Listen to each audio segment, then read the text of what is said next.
Canal Académie vous propose de découvrir au cours de 2 émissions consacrées à la bataille de Valmy 3 regards d'académiciens des 19e et 20e siècles. Arthur Chuquet, Victor Duruy et Jules Michelet. Voici une première émission qui vous invite à écouter les textes des académiciens Jules Michelet et Arthur Chuquet. Michelet contextualise la bataille, Chuquet la décrira.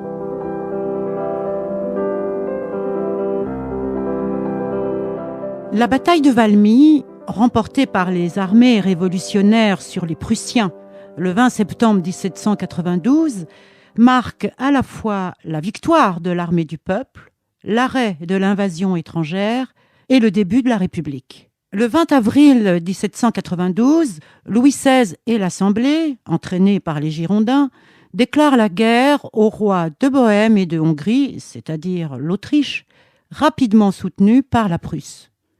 L'armée française, affaiblie par le départ de nombreux officiers hostiles à la Révolution, subit des défaites. L'Assemblée proclame la patrie en danger et fait appel à des volontaires qui s'engagent par milliers.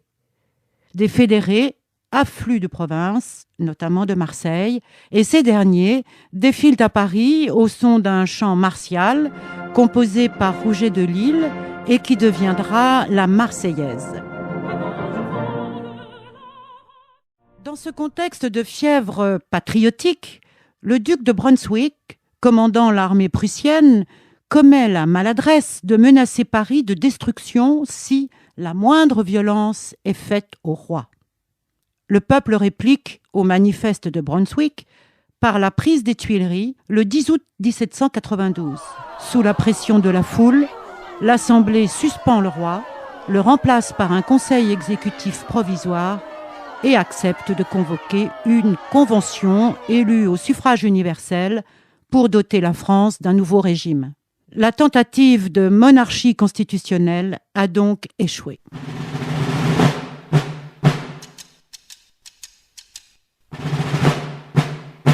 Fin août, les armées autrichiennes et prussiennes pénètrent en France. Le 2 septembre, Verdun capitule. La route de Paris est ouverte. Des artisans et des boutiquiers se ruent vers les prisons parisiennes, improvisent des tribunaux populaires et procèdent à des exécutions sommaires. Ces massacres de septembre font plus de 1000 victimes. Les Girondins condamnent vigoureusement ces excès. En Champagne, les collines de l'Argonne, où le général Dumouriez concentre ses troupes, sont le seul obstacle à l'invasion. Jules Michelet, né à Paris en 1798, élu membre de l'Académie des sciences morales et politiques en 1838, mort à Hyères en 1874, est l'historien de la France. Fils d'un imprimeur ruiné par les lois napoléoniennes sur l'imprimerie, il parvient quand même à suivre les cours du lycée Charlemagne. Élève brillant, il est bachelier ès-lettres à 19 ans, licencié à 20, docteur ès-lettres à 21, avec une thèse sur les vies des hommes illustres de Plutarque, et agrégé à 23 ans.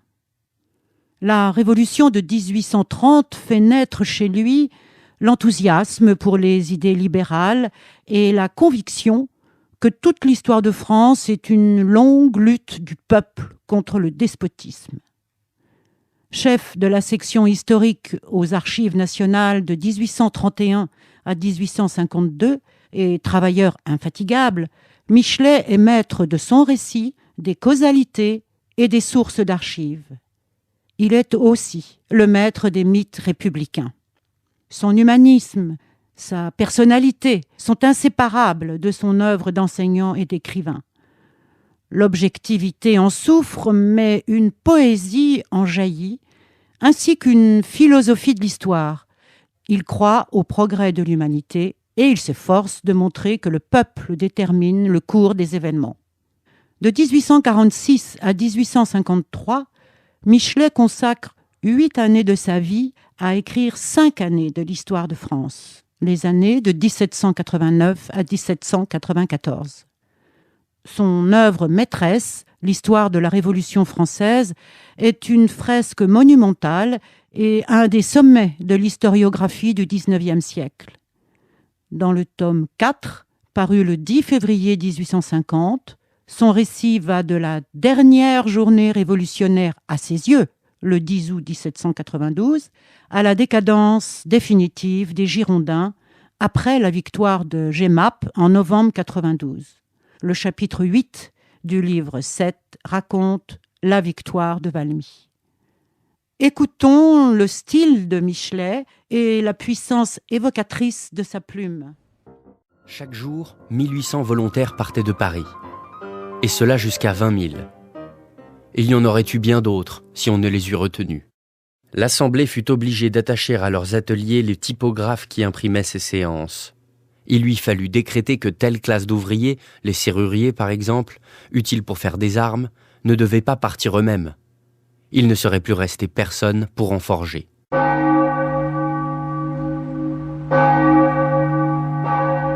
Les églises présentaient un spectacle extraordinaire, tel que, depuis plusieurs siècles, elles n'en offraient plus.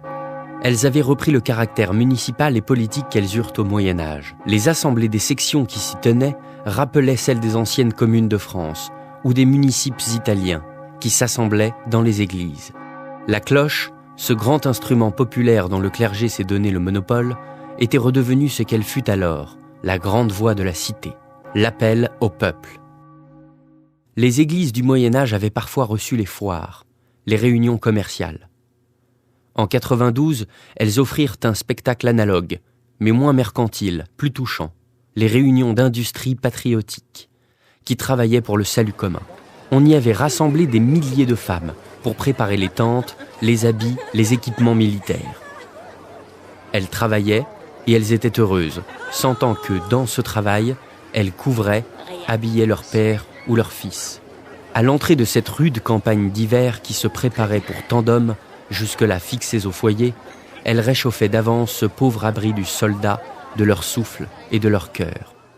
Près de ces ateliers de femmes, les églises même offraient des scènes mystérieuses et terribles.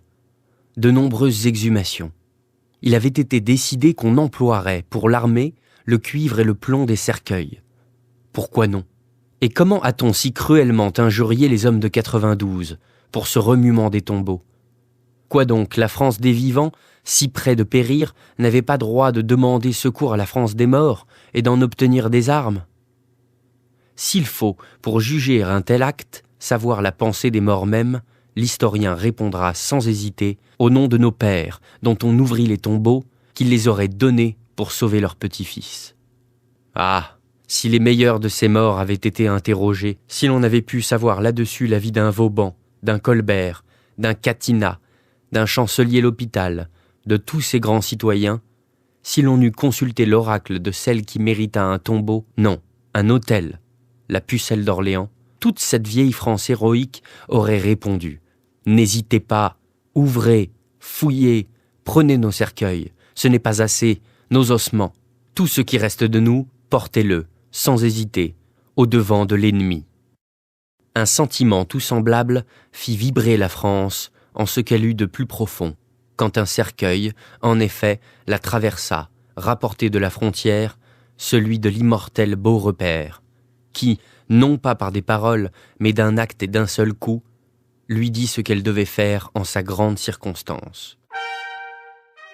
Beaurepaire, ancien officier des carabiniers, avait formé, commandé, depuis 89, l'intrépide bataillon des volontaires de Maine-et-Loire. Au moment de l'invasion, ses braves eurent peur de n'arriver pas assez vite. Ils ne s'amusèrent pas à parler en route. Traversèrent toute la France au pas de charge et se jetèrent dans Verdun. Ils avaient un pressentiment qu'au milieu des trahisons dont ils étaient environnés, ils devaient périr. Ils chargèrent un député patriote de faire leurs adieux à leur famille, de les consoler et de dire qu'ils étaient morts. Beaurepaire venait de se marier, il quittait sa jeune femme et il n'en fut pas moins ferme. Le commandant de Verdun, assemblant un conseil de guerre pour être autorisé à rendre la place, Beaurepaire résista à tous les arguments de la lâcheté. Voyant enfin qu'il ne gagnait rien sur ces nobles officiers dont le cœur, tout royaliste, était déjà dans l'autre camp, « Messieurs, dit-il, J'ai juré de ne me rendre que mort. Survivez à votre honte. Je suis fidèle à mon serment. Voici mon dernier mot. Je meurs. » Il se fit sauter la cervelle. La France se reconnut, frémit d'admiration. Elle se mit la main sur le cœur et y sentit monter la foi. La patrie ne flotta plus au regard, incertaine et vague. On la vit réelle, vivante. On ne doute guère des dieux à qui l'on sacrifie ainsi. C'était avec un véritable sentiment religieux que des milliers d'hommes, à peine armés, mal équipés encore, demandaient à traverser l'Assemblée nationale. Leurs paroles, souvent emphatiques et déclamatoires, qui témoignent de leur impuissance pour exprimer ce qu'ils sentaient, n'en sont pas moins empreintes du sentiment très vif de foi qui remplissait leur cœur. Ce n'est pas dans les discours préparés de leurs orateurs qu'il faut chercher ces sentiments, mais dans les cris, les exclamations qui s'échappent de leur poitrine. « Nous venons comme à l'église », disait l'un. Et un autre, « Père de la patrie, nous voici, vous bénirez vos enfants. » Le sacrifice fut, dans ces jours, véritablement universel, immense et sans bornes. Plusieurs centaines de mille donnèrent leur corps et leur vie, d'autres leur fortune, tous leur cœur d'un même élan. Dans les colonnes interminables de ces dons infinis d'un peuple, relevons telle ligne au hasard. De pauvres femmes de la halle apportent 4000 francs, le produit apparemment de quelques grossiers joyaux, leur anneau de mariage. Plusieurs femmes des départements, spécialement du Jura, avaient dit que, tous les hommes partant, elles pourraient monter la garde. C'est aussi ce qu'offrit, dans l'Assemblée nationale, une mercière de la rue Saint-Martin qui vint avec son enfant. La mère donne sa croix d'or, un cœur en or et son dé d'argent. L'enfant, une petite fille, donne ce qu'elle a, une petite timbale d'argent et une pièce de 15 sols. Ce dé, l'instrument du travail pour la pauvre veuve, la petite pièce qui fait toute la fortune de l'enfant. Ah, trésor! Et comment la France, avec cela, n'aurait-elle pas vaincu? Dieu te le rende au ciel, enfant. C'est avec ton dé de travail et ta petite pièce d'argent que la France va lever des armées, gagner des batailles, briser les rois à Jemmapes. Trésor sans fond, on puisera et il en restera toujours. Et plus il viendra d'ennemis, plus on trouvera encore. Il y en aura, au bout de 2 ans, pour solder nos 12 armées. Nul parti, il faut le dire, ne fut indigne de la France dans ce moment sacré. Disons mieux, s'il y avait de violents dissentiments sur la question intérieure, sur la question de la défense, il n'y eut point de parti. Le peuple fut admirable et nos chefs furent admirables. Remercions à la fois la Gironde, les Jacobins et Danton. Le salut de la France tint certainement à un acte très beau, d'accord, d'unanimité, de sacrifice mutuel que firent à ce moment ses ennemis acharnés. Tous, ils s'accordèrent pour confier la défense nationale à un homme que la plupart d'entre eux haïssaient et détestaient. Les Girondins haïssaient Dumouriez, et non sans cause. Eux, ils l'avaient fait arriver au ministère. Lui, il les en avait chassés avec autant de duplicité que d'ingratitude. Ils l'allèrent chercher à l'armée du Nord, dans la petite position où il était tombé, et le nommèrent général en chef. Les Jacobins n'aimaient nullement Dumouriez. Ils voyaient bien son double jeu. Ils jugèrent néanmoins que cet homme voudrait, avant tout, la gloire, qu'il voudrait vaincre. Ce fut l'avis d'un jeune homme très influent parmi eux, Couthon, ami de Robespierre.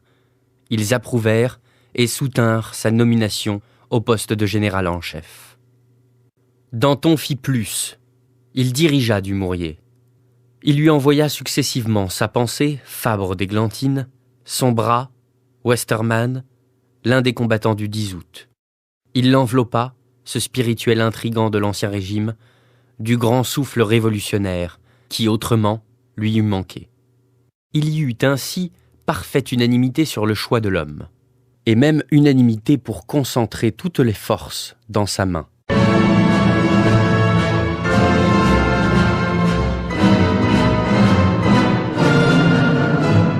On écarta ou l'on subordonna les officiers généraux qui pouvaient prétendre à une part du commandement. On envoya le vieux Luckner à Châlons former des recrues. On ordonna Dillon, plus élevé que Dumouriez dans la hiérarchie militaire, d'obéir à Dumouriez. Même ordre donné à Kellermann, qui gronda, mais obéit. Toutes les forces de la France et sa destinée furent remises à un officier peu connu et qui jusque-là n'avait jamais commandé en chef. C'est ainsi que le génie souverain de la Révolution élevait qui lui plaisait. Pourquoi devinait-il si bien les hommes ? C'est qu'il les faisait lui-même. Cette fois, il fit un homme. Ce Dumouriez qui avait traîné dans les grades inférieurs, dans une diplomatie qui touchait à l'espionnage, la Révolution le prend, l'adopte, elle l'élève au-dessus de lui-même et lui dit « Sois mon épée ». Cet homme, éminemment brave et spirituel, ne fut vraiment pas indigne de la circonstance. Il montra une activité, une intelligence extraordinaire. Ses mémoires en témoignent. Ce qu'on n'y voit point toutefois, c'est l'esprit de sacrifice, l'ardeur du dévouement qu'il trouva partout et rendit sa tâche aisée. C'est la forte résolution qui se trouva dans tous les cœurs de sauver la France à tout prix, en sacrifiant non la vie seulement, non la fortune seulement, mais l'orgueil, la vanité, ce qu'on appelle l'honneur.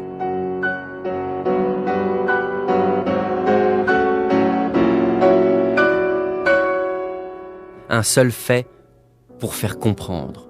Le vaillant colonel Leveneur, qui s'est rendu célèbre pour avoir pris, à lui seul, on peut le dire, la citadelle de Namur, avait eu le malheur de suivre Lafayette dans sa fuite. Il se repentit, revint. Il ne rentra dans l'armée que comme soldat, et sans murmure, il porta le sabre du simple hussard, jusqu'à ce que de nouveaux services lui eussent fait rendre son épée. L'unité d'action était facile avec de tels hommes. Même les bandes indisciplinées de volontaires qui arrivaient de Paris, une fois encadrées, contenues, Dumouriez l'avoue lui-même, elles devenaient excellentes, surmontaient les fatigues, les privations, mieux que les anciens soldats. On voit bien dans ses mémoires tout ce qu'il fit pour l'armée. Mais pas assez comment cette armée fut soutenue. Il arrive à Dumouriez, comme à la plupart des militaires, de ne pas tenir assez compte des causes morales. Il fait abstraction du grand et terrible effet que produisit sur l'armée allemande l'unanimité de la France. Il n'a pas l'air de voir tous ces camps de gardes nationaux qui hérissaient les collines de la Meurthe, des Vosges, de tant d'autres départements. Il ne voit pas, du Rhin à la Marne, le paysan armé et debout sur son sillon. Mais l'ennemi l'a bien vu. Et voilà pourquoi il a si peu insisté, si peu combattu, si peu profité des fautes de Dumouriez. Voilà le secret de toute cette campagne.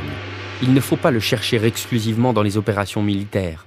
Ici, parmi un désordre immense, mais tout extérieur, il y avait une profonde unité de passion et de volonté. Et du côté des Allemands, avec toutes les apparences de l'ordre et de la discipline, il y avait division, hésitation, incertitude absolue sur les moyens et le but.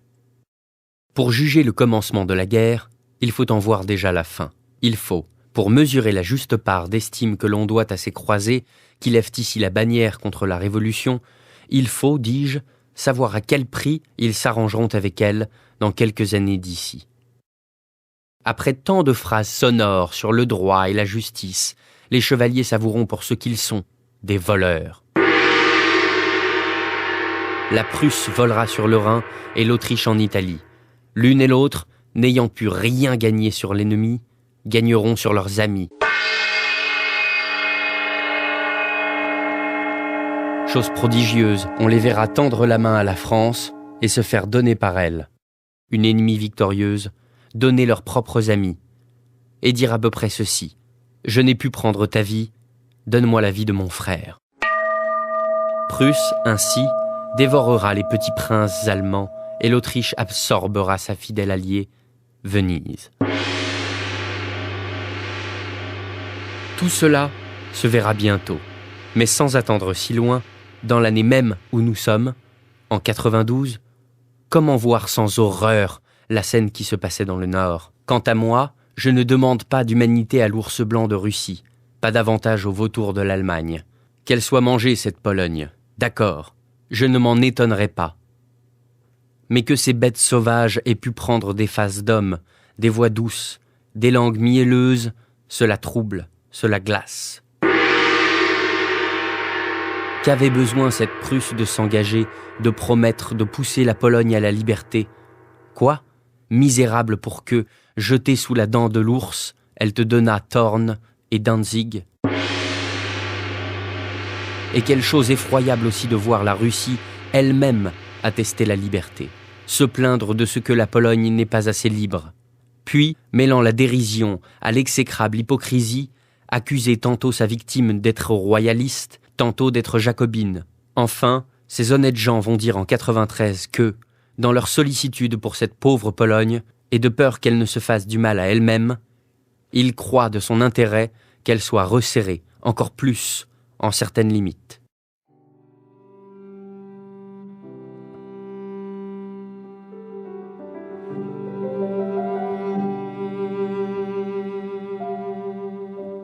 C'est en France que la Prusse et l'Autriche devaient trouver leur expiation. Ils entrent en conquérant, et ils s'en vont en voleurs, sans guerre sérieuse ni combat. Quelques volées de boulets et les huées de nos femmes, voilà ce qu'il en a coûté. Le fameux duc de Brunswick s'en va sans se retourner.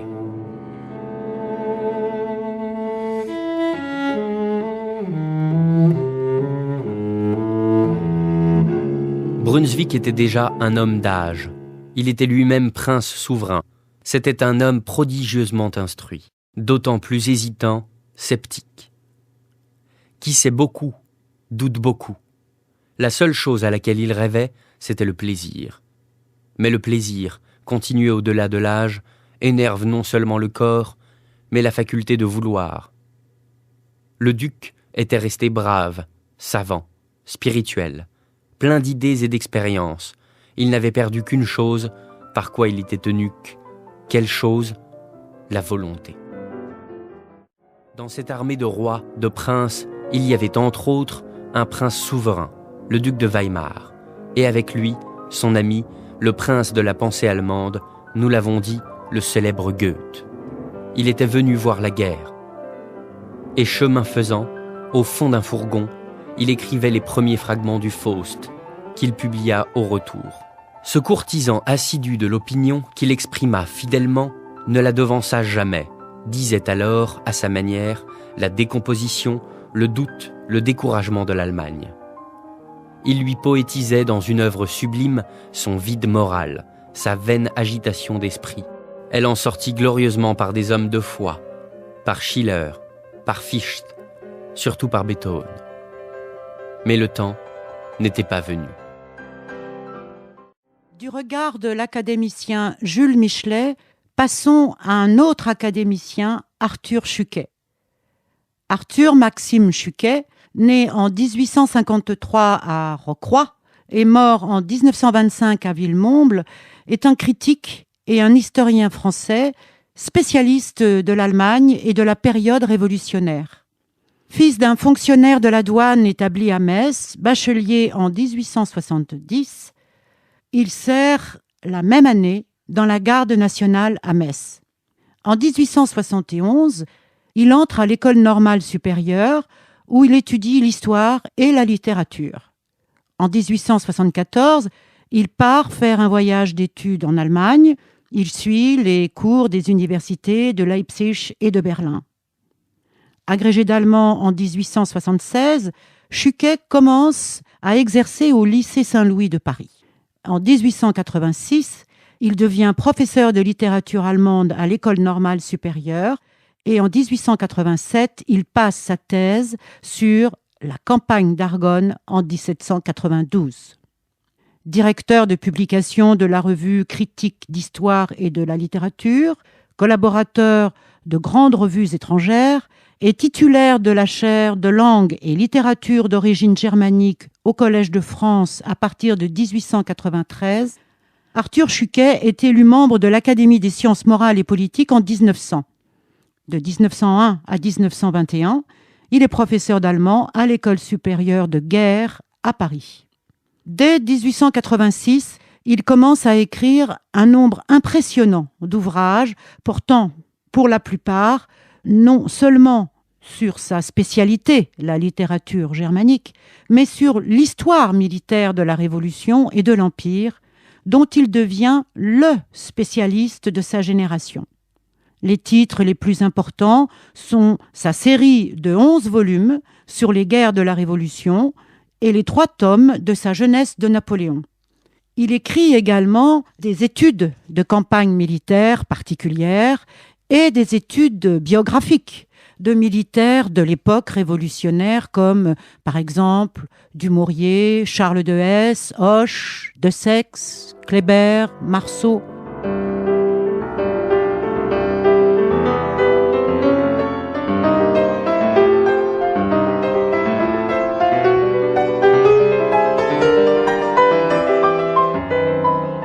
La liste de ses ouvrages est longue et avec ses nombreuses publications, Arthur Chuquet fait partie des pionniers des études révolutionnaires et militaires. Son nom figure sur toutes les bibliographies, mais il est peu connu du grand public. C'est pourtant un personnage intéressant et un grand historien de la Révolution française, selon les critères en vigueur à son époque. Ses partis pris historiques sont favorables au mythe de l'honneur français maintenu par l'armée contre les excès révolutionnaires. Associé au groupe des républicains radicaux, admirateurs de la Révolution, il donne à sa plume une tonalité politique qui le démarque de la plupart des écrivains militaires de la fin du XIXe et du début du XXe siècle, aux idées le plus souvent conservatrices. Les guerres de la Révolution sont publiées pendant les années 1887-1896. Dans le tome 2, intitulé Valmy, Arthur Chuquet nous conduit sur les collines de l'Argonne, non loin du moulin de Valmy. Voici donc la lecture d'extraits de son histoire. 2 lignes de hauteur d'une glaise aride s'élèvent parallèlement l'une à l'autre en avant de Sainte-Menehould, à droite de la grande route qui mène à Châlons, non loin de Byonne. La première ligne servait de camp à l'armée de Dumouriez. La seconde est séparée de la première par une vallée assez étroite, couverte à cette époque de profonds marécages, et comprend 2 hauteurs, le mont d'Ivron et le tertre de Valmy. Le mont d'Ivron s'étend entre la Byonne et la butte de Valmy. Le tertre de Valmy, séparé de l'Ivron par une prairie où coule durant 4 mois de l'année le petit ruisseau de Couperey, doit son nom au village qui se cache derrière lui dans le bas du vallon. Sa crête est étroite et escarpée. Elle était alors couronnée d'un moulin à vent qu'on voyait de très loin. Durant la journée du 20 septembre, l'Ivron devait être occupé par l'avant-garde de Dumouriez et le tertre de Valmy, ou comme on disait à cette époque, la butte du moulin, par le gros de l'armée de Kellermann. La grande route de Sainte-Menehould à Châlons laisse donc à droite l'Ivron et à une petite lieue le village de Valmy, à gauche Dampierre-sur-Auve et Gisaucourt. Elle passe par Dommartin-la-Planchette, Orbeval et la Lune pour descendre de là, presque en ligne droite jusqu'à Châlons, à travers une grande et triste plaine dont le sol crayeux commence à se couvrir de sapinières. C'est la route que Louis XVI avait suivie 15 mois auparavant et suivie 2 fois, la première fois en plein silence, heureux et se livrant à l'espoir, la seconde fois abattu, désespéré, environné de gardes nationaux qui venaient en foule des villages du Clermontois au son du tocsin, brandissant leurs fusils et leurs faux, criant non pas « Vive le roi », mais « Vive la nation et vive les patriotes ». Orbeval était alors la première maison de poste avant Sainte-Menehould. C'est là que l'inquiétude avait saisi les fugitifs qui ne voyaient venir aucun des détachements promis par Monsieur de Bouillé.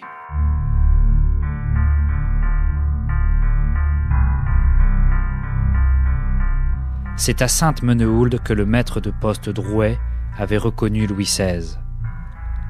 C'est à la descente de Dommartin-la-Planchette, au bas de la grèverie, que le comte de Dampierre, seigneur de Hans, avait été massacré sous les yeux de la famille royale, qui reprenait captive le chemin de Paris, et peut-être le 22 juin 1791, en passant pour la seconde fois à Orbeval, Louis XVI vit-il à droite de la route le moulin de Valmy. Il ne se doutait guère que sa destinée se déciderait, irrévocablement l'année suivante près de ce moulin, et qu'au milieu des mornes plaines qu'il traversait, l'armée étrangère, désormais son unique espoir, viendrait s'épuiser dans l'inaction, la misère et la faim. La route, en partant d'Orbeval, s'élève par une longue rampe jusqu'à l'endroit où aboutissent 2 chemins de traverse, celui de Somme-Billonne et celui de Gisaucourt. Ce carrefour porte le nom de la Lune qu'il doit, dit-on, à sa forme circulaire. On aperçoit de là Orbeval, Dommartin-la-Planchette, le tertre de Valmy et la chaîne de l'Argonne qui dessine dans le lointain ses sommets boisés. Il y avait alors au bord de la route une maison isolée qu'on nommait l'auberge de la Lune. Ce lieu est très aride, sans plantation et sans ombrage, sans ruisseau, sans la moindre source. Il faut chercher l'eau jusqu'au village de Gisaucourt, de la Chapelle et de Saint-Marc, où passe la rivière d'Auve. Au nord-est s'étend une plaine immense, très fertile en froment, mais au sud-ouest le sol, formé d'un calcaire crayeux que recouvre à peine une légère couche de terre végétale, ne produit que des seigles et des marsages. Aussi, la limite de ce terroir stérile a-t-elle reçu le nom expressif de marche à famine.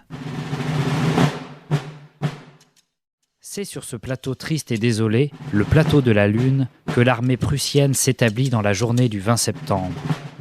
C'est de là que son artillerie canonna le tertre de Valmy. C'est là qu'elle campa durant 10 jours, en proie au découragement et à la dysenterie, dans de boueux bivouacs. Kellermann était arrivé le 18 septembre à Dampierre-le-Château, dans la vallée de Lièvre, à 4 lieues de Sainte-Menehould. Il avait avec lui 17 bataillons d'infanterie et 30 escadrons, en tout 16 000 hommes. Il se hâta, sur le conseil de Dumouriez, d'envoyer au camp de Braud quelques détachements dont l'arrivée remplit les soldats de confiance et de joie. L'armée des Ardennes était certaine désormais que l'armée du centre venait à son secours et combattrait avec elle.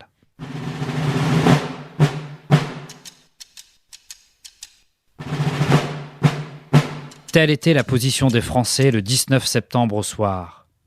L'armée des Ardennes campait à Braud-Sainte-Coyère et l'armée du centre à Dommartin-la-Planchette, toutes deux à droite de la Grande Route. Kellermann avait laissé son quartier général à Dampierre-sur-Auve et fait occuper Gisaucourt par le 1er régiment de dragons. Son avant-garde, sous les ordres de Depré-Crassier, s'était portée vers le village de Hans, sur la Bionne, au pied du mont de Livron. Celle de Dumouriez, commandée par Stengel, avait reculé devant les hussards prussiens et s'était établie à la fois sur Livron et sur le tertre de Valmy. L'avant-garde prussienne avait passé la nuit du 19 au 20 septembre à Somme-Billonne. Elle se mit en marche le lendemain, entre 6 et 7 heures du matin, en 2 colonnes. Le duc de Brunswick était venu lui-même donner ses instructions au prince de Hohenlohe. Comme la veille, on n'avait qu'un seul but, rejoindre la route de Châlons en tenant toujours la crête des hauteurs. Une pluie fine et froide tombait depuis la pointe du jour et un brouillard épais enveloppait la contrée d'un voile impénétrable. Hohenlohe et son chef d'état-major Mazenbach déployèrent la carte de Cassini et ordonnèrent aux paysans qui leur servaient de guide de les mener droit à Meigneux. C'était une ferme située sur l'emplacement d'un village détruit par les Anglais au temps de Charles VII. Elle est à 800 mètres de la Grande Route et à 1500 mètres de la Maison de la Lune. L'avant-garde avait fait à peine quelques centaines de pas et Mazenbach, qui la précédait, causait avec le lieutenant de hussards Zavadski lorsque retentirent des coups de canon, les premiers de la journée. Les artilleurs de Depré-Crassier, postés en avant du mont d'Ivron entre Hans et Valmy, ouvraient le feu sur la ligne sombre qu'ils voyaient se mouvoir au loin à travers la brume. Mais Hohenlohe ne riposte pas. Il poursuit sa marche vers Meigneux et s'arrête à quelque distance de la ferme. Il porte sa cavalerie à droite du chemin de traverse qui mène à la Grande Route. Il place à gauche, près d'un bouquet de buissons, les bataillons de fusiliers Renoir et Muffling, et derrière eux toute son infanterie. Il établit en avant des fusiliers la batterie volante de Schönenmark qu'il charge de canonner l'avant-garde ennemie dans la direction du mont d'Ivron.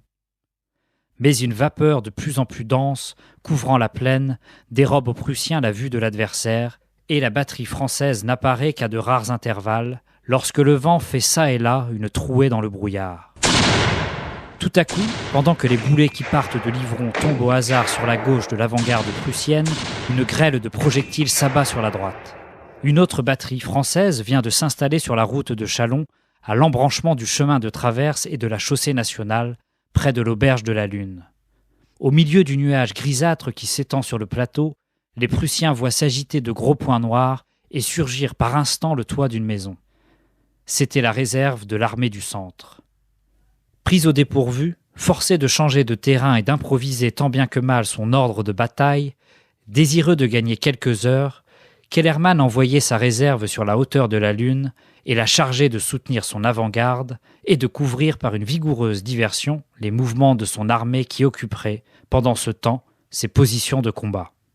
Valence était à la tête de cette réserve composée de 2 régiments de carabiniers, de quelques escadrons de dragons et de 4 bataillons de grenadiers. Il déploie ses troupes sur une seule ligne en avant de la grande route. Il place près de l'auberge de la Lune 2 compagnies d'artillerie à cheval. Sans ce mouvement de Valence, la journée se terminait peut-être par la défaite des Français. Aussi Kellermann louait-il le lendemain la valeur, le sang-froid et les talents militaires de son lieutenant. Monsieur de Valence a contenu longtemps les ennemis sur une hauteur en avant de celle où je formais mes troupes. La canonnade engagée par l'artillerie de Valence fut extrêmement violente. Elle força l'avant-garde de Hohenlohe à suspendre sa marche et fit reculer un des meilleurs corps de la cavalerie prussienne. Pendant que le prince de Hohenlohe postait son avant-garde près de Meigneux, la brigade que commandait le duc Charles-Auguste de Weimar précédait le gros de l'armée et s'avançait au grand trot. Elle se composait de 15 escadrons et menait avec elle la batterie volante du capitaine Meyer. Le duc courait droit à la route de Châlons. Emporté sans doute par son ardeur et oubliant les ordres de Brunswick, il franchit la chaussée. C'était, dit Goethe, qui chevauchait au premier rang une allée de beaux et grands peupliers. Mais tandis que les escadrons de Weimar, d'Eben et de Normann galopent ainsi dans la brume et, selon le mot du poète, dans le gris et l'inconnu, l'artillerie de Valence tire sur eux à toute volée. Surprise, déconcertée, ne voyant pas au milieu du brouillard la hauteur de la Lune d'où part cette décharge inattendue, la cavalerie prussienne prend la fuite et regagne la route en toute hâte. Les manteaux blancs suivaient une direction parallèle à la croupe de leurs chevaux, a écrit Goethe. Le commencement de la journée n'était pas de bon augure. On allait soutenir, avoue carrément, une lutte sérieuse et l'action militaire devenait la seule possible. Hohenlohe, alarmé par la déroute des escadrons de Weimar et craignant une attaque de la cavalerie française, fait avancer les hussards de Wolfrath et les place à l'extrémité de son aile droite.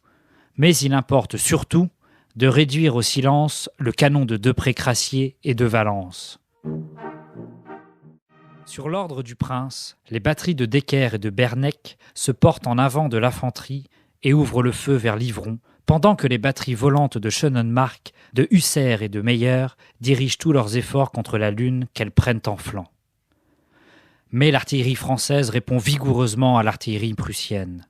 La canonnade, dit le chef d'état-major de Hohenlohe, dure longtemps et sans intermission avec la plus grande activité. Enfin, vers 8h30, la batterie établie en avant de Livron ne riposte plus, et celle de la Lune, vaincue par les feux croisés de 3 batteries, abandonne la hauteur. Pendant que l'avant-garde de Depré-Crassier se retire sur le camp de Dommartin-la-Planchette, toute la réserve que commande Valence, grenadiers, dragons, carabiniers, canonniers, se replie sur le gros de l'armée et descend dans la plaine entre Orbeval et l'Auve. Mais la résistance de cette réserve a été, selon le mot de Mazenbach, opiniâtre. Les grenadiers n'ont pas fléchi. Les carabiniers, reconnaît Nassau-Siegen, ont essuyé un feu très vif sans éprouver le moindre désordre. L'un d'eux, un officier, égaré dans le brouillard et fait prisonnier, fut amené au roi de Prusse. Et l'état-major admira sa haute taille et sa figure martiale ombragée du bonnet à poil. La marche de l'avant-garde prussienne sur la ferme de Meigneux, la canonnade qu'elle engage contre l'artillerie française postée en avant de Livron et à la maison de la Lune, le mouvement de Valence et la belle contenance des troupes qui fait présager celle de l'armée entière, tels sont les premiers événements de la journée du 20 septembre. Quelques coups de canon isolés s'échangent encore de part et d'autre. Mais en réalité, la lutte est interrompue. Pendant que Hohenlohe attend l'arrivée de l'armée prussienne qui suit avec une extrême lenteur le mouvement de son avant-garde, Kellermann range et dispose ses troupes. Les 2 adversaires semblent profiter du brouillard qui dure encore pour se préparer. L'un à l'attaque, l'autre à la défense.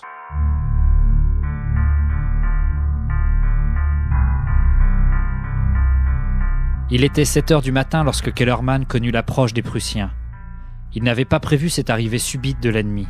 « J'étais bien loin de croire, dit-il dans son rapport, qu'une aussi grande partie de l'armée alliée eût passé par la trouée de Grandpré. Il comptait réparer dans la matinée la faute de la veille et prendre une meilleure position, celle qu'il prit après la bataille, à Dampierre-sur-Auve et à Voilemont. L'apparition soudaine des ennemis rompait ses desseins. Il n'avait plus le temps de passer l'Auve. C'était exposer l'armée au plus affreux désordre, l'engager au milieu des marais, la livrer à l'adversaire qui la foudroierait sans péril du haut des monticules voisins. Il valait mieux se porter hardiment en avant de l'Auve à la rencontre des assaillants. Bientôt, tout est en rumeur dans le camp de Dommartin-la-Planchette. On prend les armes, on sonne le bout de selle, on plie les tentes. Les équipages partent au grand trot par la chaussée de Sainte-Ménéhould et se retirent à 1 lieue en arrière de l'aile gauche de Dumouriez. Mais il y eut durant plusieurs heures de grands encombrements d'infanterie, de cavalerie, d'artillerie. Rien n'avait été prévu, raconte le général Pully. Les ordres furent envoyés au hasard et l'armée se rassembla sans qu'on eût examiné ni reconnu la position. Heureusement, le gros de l'armée prussienne ne se mit en marche que très tard et n'avança que fort lentement. Heureusement, Depré-Crassier avec son avant-garde et surtout Valence avec sa réserve empêchèrent Hohenlohe de gagner du terrain. Pendant ce temps, Kellermann cherchait, selon son expression, son champ de bataille. Il se souvenait de la recommandation de Dumouriez d'occuper en cas d'attaque le tertre de Valmy, et peut-être Stengel, qui se trouvait en personne sur cette hauteur, lui fit-il dire que l'armée du centre, attaquée à l'improviste, ne pouvait occuper une meilleure position. Il ordonne donc à sa seconde ligne, commandée par Muratel, de remonter la plaine et de s'établir à la butte du Moulin, sous la protection de 18 pièces d'artillerie. Le duc de Chartres prend les devants et dirige le mouvement d'infanterie. Il atteint le Moulin vers 8 heures.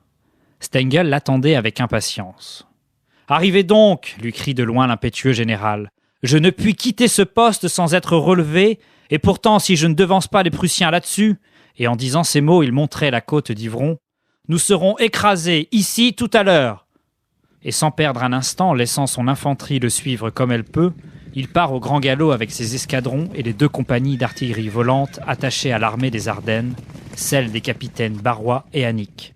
Il traverse rapidement le village de Valmy et le vallon où coule le Couperet et s'installe sur le mont d'Ivron pour y demeurer toute la journée. La droite de Kellermann a été couverte par l'avant-garde de Stengel. Mais il fallait pourvoir à la sûreté de sa gauche. Déjà, à la pointe du jour, des hussards de Köhler galopant avec audace au milieu du brouillard avaient traversé sur la grande route et poussé jusque derrière le quartier général de Kellermann, au village de Giseaucourt, où campait en sécurité le 4e régiment de dragons commandé par le colonel Tolosan. Ces dragons n'avaient eu que le temps de monter à cheval et de sortir du village en abandonnant leurs équipages aux hussards prussiens qui s'étaient retirés aussitôt. Sur l'ordre de Kellermann, quelques escadrons de chasseurs à cheval et 2 bataillons d'infanterie allèrent, au-delà du grand chemin, se poster sur les bords de l'Auve et de Lièvre, soit à la ferme de Maupertuis, soit dans le village et château de Giseaucourt. Sa première ligne restait en bataille au camp de Dommartin-la-Planchette. Kellermann ne connaissait pas encore le dessein et les forces de l'ennemi. Avait-il devant lui l'armée entière de Brunswick ? Les Prussiens allaient-ils l'attaquer avec toute leur force ou n'opérer contre lui qu'une simple démonstration et assaillir Dumouriez en tournant Giseaucourt ? Enfin, lorsqu'il eut la certitude que l'ennemi n'en voulait qu'à son armée, il fit avancer sa première ligne et la rangea en arrière de la seconde sur la crête du tertre de Valmy, en appuyant sa droite au moulin et en plaçant au centre 18 pièces d'artillerie. L'armée française, faisant face aux envahisseurs, s'étend donc en une sorte de demi-cercle, de Livron à Giseaucourt. À droite, sur Livron, est Stengel, le meilleur des lieutenants de Dumouriez. Au centre, le gros de l'armée de Kellermann se trouve ramassé en 2 lignes sur le sommet et les pentes de la butte de Valmy, que défendent 36 pièces de canon. À gauche, l'avant-garde de Depré-Crassier et la réserve de Valence, formant l'équerre, occupent la plaine qui s'étend entre le monticule de Valmy et la maison de poste d'Orbeval, et un fort détachement garni Maupertuis et Giseaucourt au-delà de la grande route.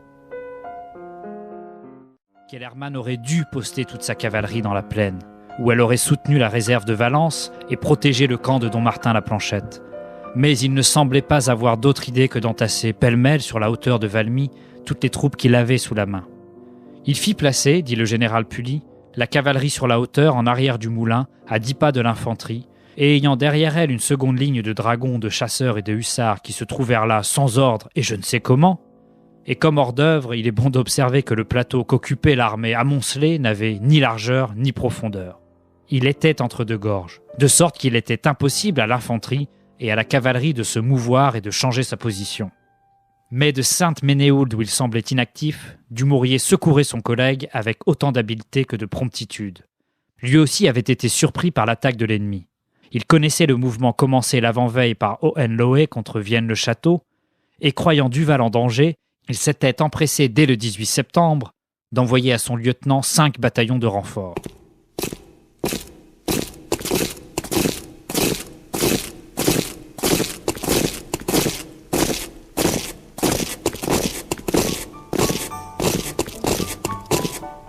Vous venez d'écouter les académiciens Jules Michelet et Arthur Chuquet.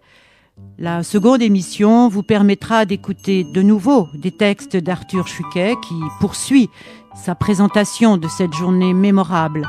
Puis enfin, les textes de Victor Duruy vous présenteront la fin et le dénouement de cette bataille.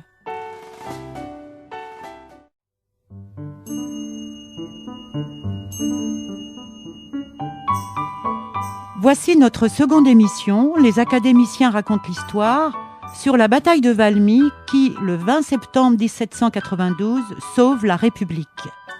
C'est la première victoire des armées françaises depuis la déclaration de guerre du 20 avril 1792 à l'Autriche et à la Prusse. Sous la plume de l'académicien des sciences morales et politiques Arthur Chuquet, le récit de cette bataille va se poursuivre. Il s'achèvera en seconde partie d'émission avec Victor Duruy, élu membre de l'Académie des inscriptions et belles-lettres en 1873, de l'Académie des sciences morales et politiques en 1879 et de l'Académie française en 1884. La butte de Valmy est située sur le flanc ouest du massif de l'Argonne, à mi-chemin entre Verdun et Paris. Au début septembre, les troupes prussiennes du duc de Brunswick ont pris Verdun et se dirigent vers Paris, franchissant l'Argonne. Dumouriez a reçu l'ordre du ministère de la Guerre d'arrêter cette progression. Il fait placer Kellermann à 2 lieues de Sainte-Ménéhould, dans une zone en creux dominée par la butte de Valmy. Le matin du 20 septembre, l'avant-garde prussienne débouche devant cette butte que Kellermann décide d'occuper. En arrière s'installe Dumouriez. Arthur Chuquet, né en 1853, mort en 1925, est critique et historien. La littérature germanique est sa formation initiale. Il publie des éditions d'auteurs allemands, puis il se fait connaître par de nombreuses publications sur l'histoire militaire de la Révolution française et de l'Empire. Il fait partie des pionniers des études révolutionnaires et connaît une grande carrière d'universitaire sous la Troisième République. Comme les 10 autres volumes de ces guerres de la Révolution, le tome 2, intitulé Valmy, est un ouvrage classique et important de l'historiographie militaire de la Révolution française. Écoutons et découvrons de nouveau la plume taillée avec précision d'Arthur Chuquet, grand admirateur de Dumouriez. Il s'était empressé dès le 18 septembre d'envoyer à son lieutenant 5 bataillons de renfort et pas un de plus. Tout changeait dans la matinée du 20 septembre. L'armée française était attaquée sur son front et Kellermann, désormais en première ligne, allait recevoir le choc des assaillants. Dumouriez aida généreusement son collègue. Il commanda à Stengel de se porter à l'extrémité de l'Ivron pour mieux couvrir la droite de Kellermann.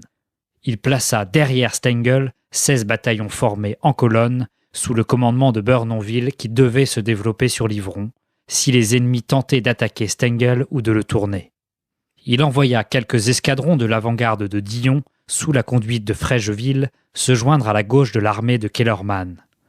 Lorsqu'il apprit que Valence avait abandonné la hauteur de la Lune qui demeurait inoccupée, il donna l'ordre à Chazot de se porter avec 9 bataillons et 8 escadrons sur la grande route, de prendre possession du point le plus élevé de la montagne et d'arrêter près de la maison de la Lune l'effort des assaillants. Grâce à ces dispositions, le plateau de Valmy était flanqué de toutes parts, et Kellermann, protégé sur ses 2 ailes par les lieutenants de Dumouriez, ne pouvait être débordé. Dumouriez conçut en outre une manœuvre audacieuse qui fait grand honneur à son génie militaire, mais que lui seul, ou Stengel, pouvait exécuter. Il s'agissait de tourner la gauche des Prussiens, 12 bataillons et 8 escadrons commandés par le lieutenant-général Leveneur, devaient franchir l'Aisne, au-dessus de la Neuville-au-Pont, et tout en appuyant la droite de Bernonville, se porter par Berzieux et Virginie sur les derrières des Alliés.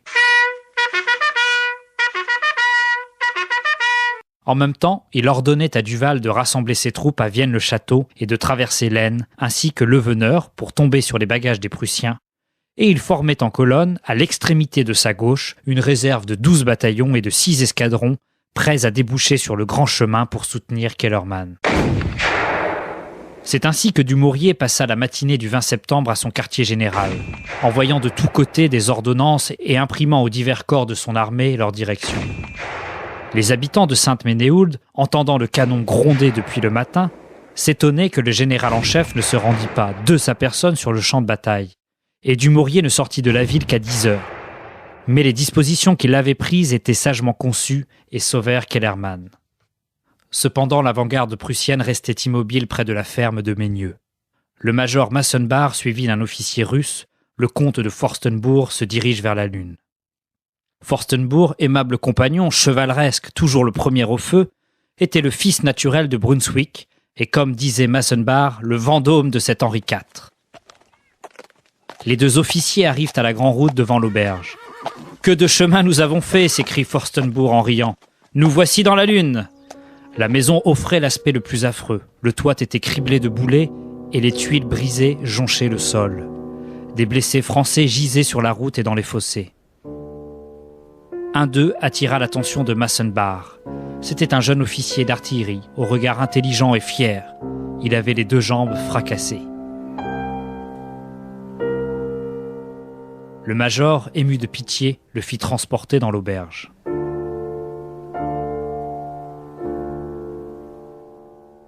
Lors même qu'on ne connaît pas le pays, remarque l'officier prussien, il suffit de jeter un coup d'œil sur la carte pour se convaincre de l'importance de la Lune. Ce point, le plus élevé de la route, domine en effet tout le terrain d'alentour. Une artillerie postée à la Lune peut à la fois balayer le grand chemin qui s'étend à ses pieds et prendre en flanc le tertre de Valmy, situé sur la gauche.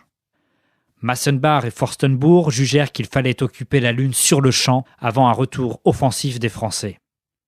Forstenbourg court demander les instructions de Hohenlohe. Massenbach se rend près du général Wolfrat et lui propose de faire avancer les bataillons de fusiliers. Bientôt, Forstenbourg revient au galop et annonce à son ami que le prince de Hohenlohe est allé au devant du roi et de Brunswick pour presser la marche de l'armée. Le major, suivi de Forstenbourg, part à la recherche de Hohenlohe. Mais le brouillard ne s'est pas encore dissipé. Les 2 officiers s'égarent et lorsqu'ils rencontrent le prince, le gros des troupes prussiennes arrive sur le plateau de Meigneux et se met en bataille. Enfin, Massenbach peut se faire écouter. Il montre qu'il est nécessaire de se saisir de la Lune au moins avec 1 bataillon et une batterie. 2 aides de camp courent aussitôt chercher, l'un le bataillon des grenadiers de Könitz, l'autre la batterie de Mentz. Massenbach se met lui-même à la tête de la batterie de Decker.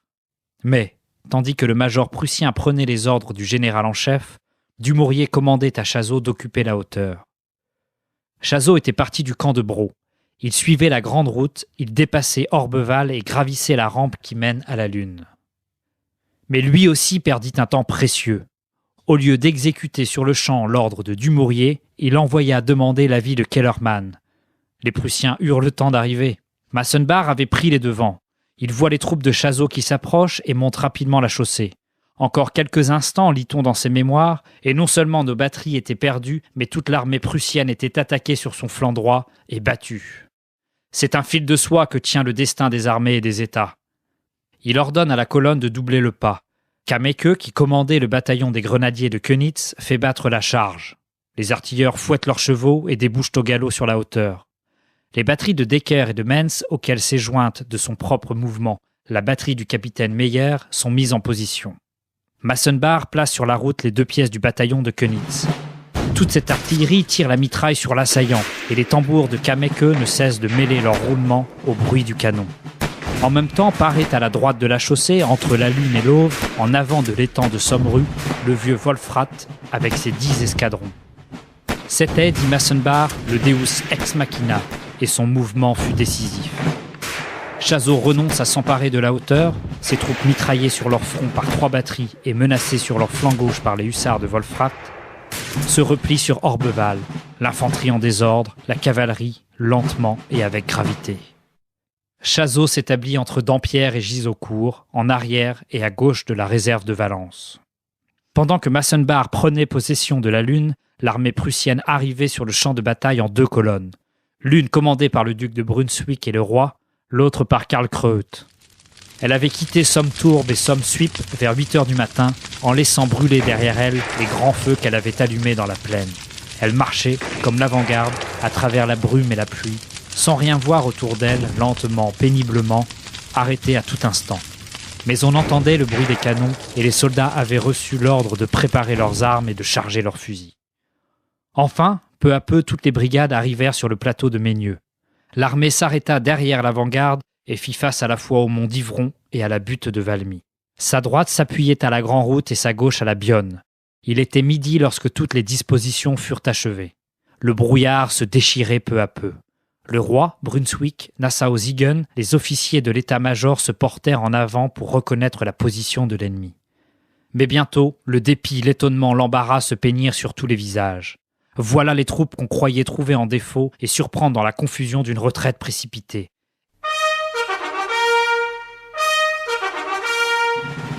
Elles acceptaient la bataille, et les unes sur les hauteurs, les autres dans la plaine, attendaient avec un courage ferme et tranquille le choc de l'adversaire. Nassau-Siegen, le prince royal, Goethe ont retracé le spectacle inattendu qui frappait leurs yeux. Les Français, dit Goethe, s'étaient postés dans une sorte d'amphithéâtre et montraient le plus grand calme et la sécurité la plus profonde. Leur armée, rapporte le prince royal, s'étendait sur les 2 flancs de la hauteur de Valmy qui domine sur tout le terrain. Ces 2 ailes paraissaient un peu repliées, et en avant d'elles, une cavalerie nombreuse se tenait dans la plaine. Nous vîmes, écrit Nassau-Siegen, l'infanterie française formée sur la hauteur du moulin de Valmy, et les hauteurs en arrière étaient aussi couronnées de troupes. Le camp de Dumouriez, entre Moirmont et Dommartin-la-Planchette, n'était pas défendu.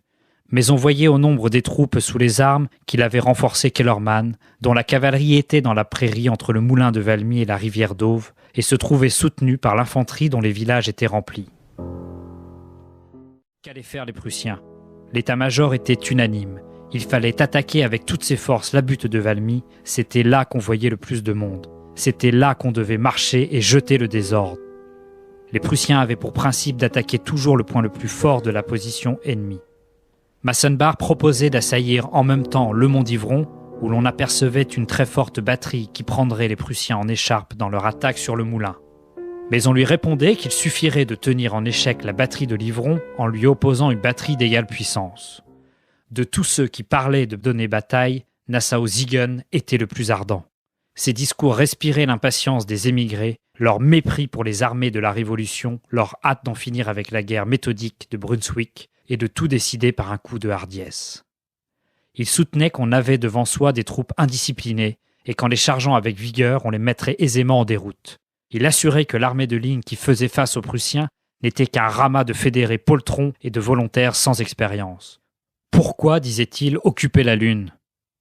Laissons aux rebelles une voie de retraite, soyons sûrs que les Parisiens prendront la fuite s'ils ont l'espoir de rejoindre Luckner par la route de Châlons. Il prétendait même qu'en avançant une batterie sur un point qu'il désignait, elle prendrait en flanc toute la ligne ennemie et qu'au bout d'une demi-heure, elle l'aurait enfilée et foudroyée. Mais Brunswick ne partageait pas les illusions de Nassau-Siegen. Il ne cessait d'observer, la lorgnette à la main, la position de l'adversaire.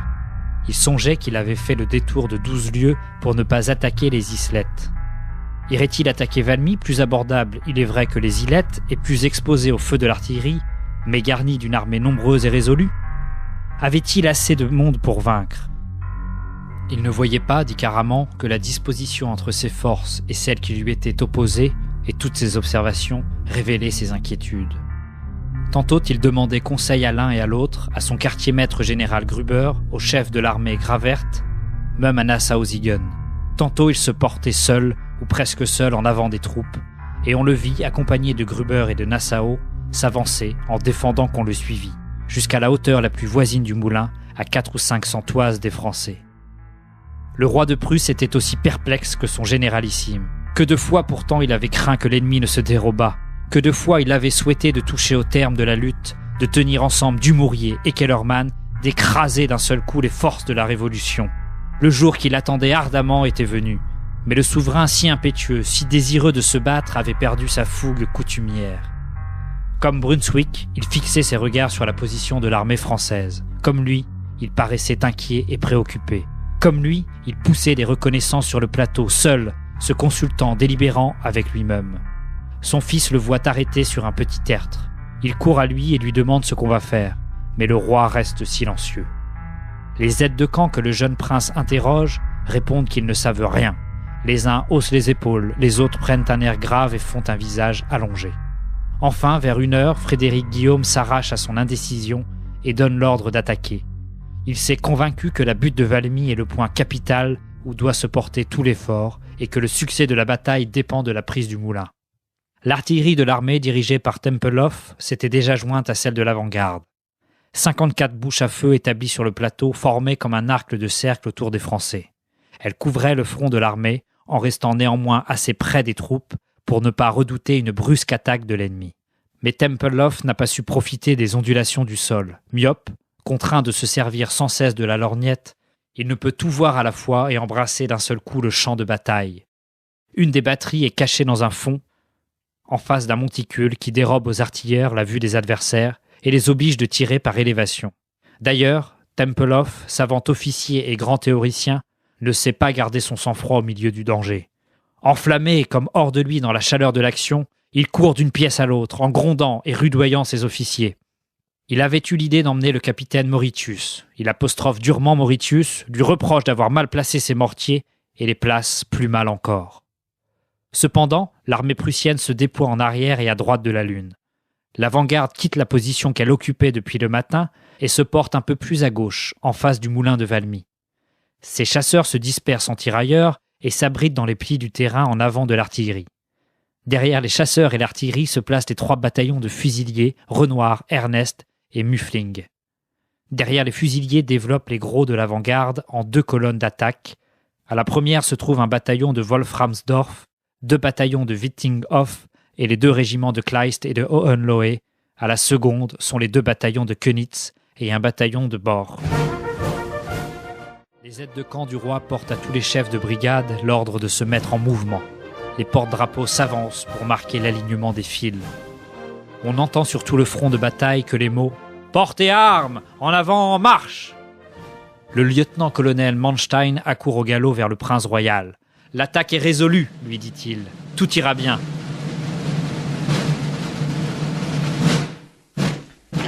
L'infanterie entière s'ébranle en bon ordre au bruit des tambours. On n'avait jamais vu de troupes se mouvoir si facilement, ni se déployer avec autant de précision sur un champ de bataille. Rien de plus beau et de plus imposant, raconte Nassau-Siegen. On eût dit qu'on se trouvait à une manœuvre de poste d'âme bien compassée. Jamais je n'avais plus fermement cru à une victoire, et ce spectacle eût exalté l'âme la plus froide. L'ardeur des officiers et des soldats était réveillée. Ils oubliaient les fatigues de la veille. Le prince royal, montrant aux grenadiers de Brunswick la butte de Valmy, affirmait qu'il ne s'agissait que de gravir, comme aux grandes revues de Magdebourg, le Butterberg près de Körbelitz, et les soldats lui répondaient par un sourire confiant. La fin et le dénouement de cette bataille vous sont exposés à présent grâce à un texte de l'académicien Victor Duruy, historien et ministre à l'esprit libéral et positiviste. Né en 1811 dans une famille d'artisans employés au Gobelin et mort à Paris en 1894, Duruy est, entre François Guizot et Jules Ferry, un des grands organisateurs de l'instruction publique en France. Il est successivement professeur d'histoire, inspecteur de l'Académie de Paris, maître de conférences à l'École normale, inspecteur général et professeur à l'école polytechnique. Distingué par Napoléon III, qui l'a aidé dans ses recherches pour la vie de César, il est de 1863 à 1869 ministre de l'Instruction publique. Il accomplit des réformes importantes. Rétablissement de l'agrégation de philosophie, suppression de la bifurcation, introduction de l'histoire contemporaine dans l'enseignement, création de l'enseignement secondaire spécial, ouverture de nombreuses écoles primaires, et pour enlever à l'Église le monopole de l'enseignement secondaire des jeunes filles de la bourgeoisie, Duruy organise pour elles un enseignement secondaire d'État. Dans l'enseignement supérieur, il fonde des laboratoires et crée à Paris l'école des hautes études. Enfin, il inaugure l'enseignement destiné au public, sous forme de cours pour adultes et de conférences dans les facultés. Après sa retraite, il se consacre à ses études historiques. On lui doit un grand nombre d'ouvrages, dont le plus important est sa grande histoire des Romains. Mais écoutons des extraits de son Histoire de France de 1789 à 1795. Il s'agit du livre 2, l'Assemblée législative, et du chapitre 8, Victoire de Valmy, 20 septembre 1792.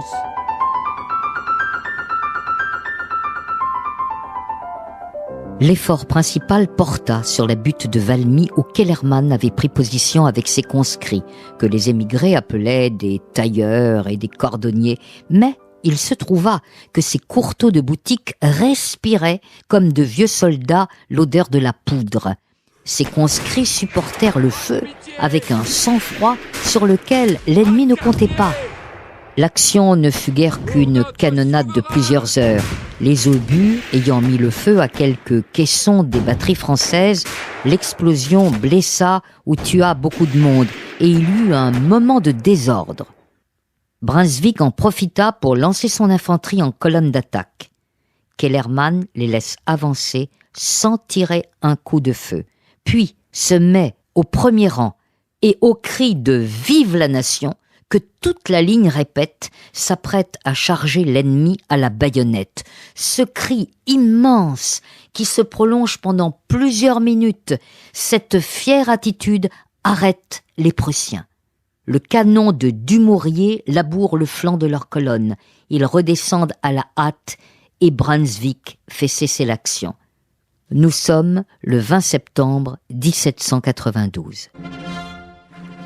Le lendemain de Valmy, la Convention se réunissait et proclamait la République. Sa première réponse aux négociations proposées par Brunswick fut digne du vieux Sénat de Rome. La République française ne peut entendre aucune proposition avant que les troupes prussiennes aient entièrement évacué le territoire français. Les Prussiens, cruellement décimés par la disette et les maladies, commencèrent le 1er octobre leur mouvement pour sortir de France. Pendant que Dumouriez arrêtait à Valmy l'armée d'invasion, mais la poussait mollement dans sa retraite, Custine, le long du Rhin, avait pris l'offensive, enlevé Spire, Worms, même la grande ville de Mayence. Sur les Alpes, Montesquieu conquit la Savoie et Anselme le comté de Nice. Aux Pays-Bas, les Autrichiens avaient attaqué l'île avec une barbarie sauvage. Ils y avaient lancé 6 jours durant des bombes et des boulets rouges qui y brûlèrent 450 maisons, en endommagèrent 7 à 800, mais ne purent vaincre la constance de cette patriotique cité. On vint dire sur le rempart à un canonnier que sa maison brûlait. « Mon poste est ici, dit-il, feu pour feu. » Et il continua de servir sa pièce.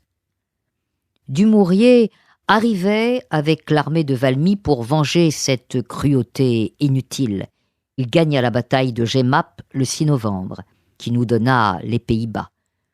Le 13 novembre, il entrait à Bruxelles. Un de ses lieutenants à Valmy et à Jemmapes avait été le fils du duc d'Orléans, plus tard le roi Louis-Philippe. Ainsi, dès sa première campagne, la France nouvelle, formant sous le feu ses jeunes soldats, repoussait l'attaque des rois et mettait la main sur des terres à demi françaises que Louis XIV lui-même n'avait pu saisir. À Valmy, le grand poète de l'Allemagne, Goethe, se trouvait dans l'armée prussienne, non comme soldat, mais en curieux. C'était moins une guerre que les coalisés croyaient faire qu'un voyage à Paris, une course rapide et au bout une entrée triomphale. Ils partageaient leur confiance présomptueuse. Le canon de Valmy dissipa cette fumée. Le soir, au bivouac, on demandait au poète de chasser avec sa verve ordinaire les sinistres pressentiments qui déjà s'éveillaient. Mais il l'avait saisi lui-même. Il resta longtemps silencieux. Lorsqu'il parla enfin, sa voix était grave, solennelle. Il ne dit que ces mots. En ce lieu et dans ce jour commence une nouvelle époque pour l'histoire du monde. Nous retournons dans le texte de Duruy pour écouter 2 phrases finales qui clôturent nos 2 émissions de la série Les académiciens racontent l'histoire consacrée à la bataille de Valmy. La bataille de Valmy qui fut le signe que le phénomène révolutionnaire était irréversible. À Paris, le même jour, le 20 septembre 1792, la Convention se réunit pour la première fois. Le 21 septembre 1792, tous les députés de la Convention votent l'abolition de la royauté et dès le lendemain décident de dater les actes officiels de l'an 1 de la République. La royauté avait succombé le 10 août. La Convention n'avait plus qu'à écrire dans la loi ce qui existait déjà dans les faits. Son premier acte fut de proclamer la République. Vous pouvez télécharger les 2 émissions décrivant la bataille de Valmy. La première de ces émissions propose des lectures des 2 historiens de l'Académie des sciences morales et politiques, Jules Michelet et Arthur Chuquet. Et cette seconde émission vous aura permis d'écouter les textes d'Arthur Chuquet et Victor Duruy, membres de l'Institut.